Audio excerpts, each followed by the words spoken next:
Praise the lord. Have a beautiful day.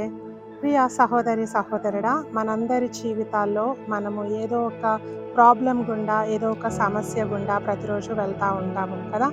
అయితే సమస్యలు వచ్చినప్పుడు చాలా బాధపడతా ఉంటాం, వేదన పడతా ఉంటాము అండ్ అనుకుంటా ఉంటాము ఇంకా ఎప్పటికీ నా ప్రాబ్లం ఇట్లానే ఉంటుందేమో, లైఫ్ లాంగ్ నేను సఫర్ అవ్వాలని అనుకుంటాము. కానీ కాదు.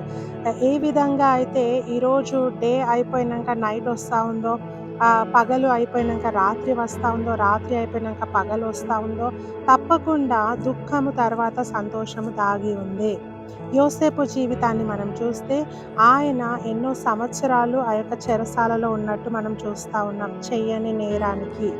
ఆ చెరసాలలో ఉన్నప్పుడు దేవుణ్ణి ఆయన దూషించలేదు, ఒక మాట కూడా దేవునికి వ్యతిరేకంగా ఆయన పలకలేదు. దేవునితో సహవాసం కలిగి ఉన్నాడు యోసేపు. అండ్ శాశ్వతంగా ఆయన చెరసాలలో ఉన్నాడా అంటే నో. దేవుడు ఆయనను బయటికి తీసుకొని వచ్చాడు.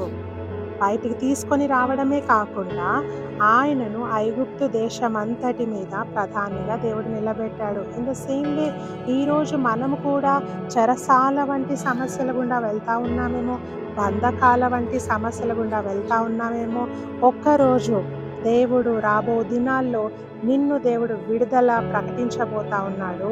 నీకు గొప్ప విడుదలను దేవుడు ఇవ్వబోతా ఉన్నాడు. అండ్ నీవు ఆ సమస్యను మళ్ళీ జ్ఞాపకము కూడా చేసుకోవు. అంత గొప్ప సంతోషాన్ని దేవుడు నీకు ఇవ్వబోతా ఉన్నాడు. వాక్యం చదువుకుందాం. ఆదికాండము 41:46. యోసేపు బయలుదేరి ఐగుప్తు దేశమందంతటా సంచరించెను. యోసేపు ఐగుప్తు రాజైన ఫరో ఎదుట నిలిచినప్పుడు 30 సంవత్సరములు వాడై ఉండెను. అప్పుడు యోసేపు ఫరో ఎదుట నుండి వెళ్ళి ఐగుప్తు దేశమందంతటా సంచారం చేసెను. అంటే చెరసాలలో ఉన్న వ్యక్తి ఈరోజు ఐగుప్తు దేశమంతటి మీద ప్రధానిగా ఉంచబడ్డాడు. అంతేకాకుండా సంచరిస్తూ ఉన్నాడు. ఫ్రీడమ్ వచ్చింది జోసెఫ్కి. సో సేమ్ వే దేవుడు నీకు నాకు కూడా విడుదలను ఇవ్వబోతా ఉన్నాడు. God bless you.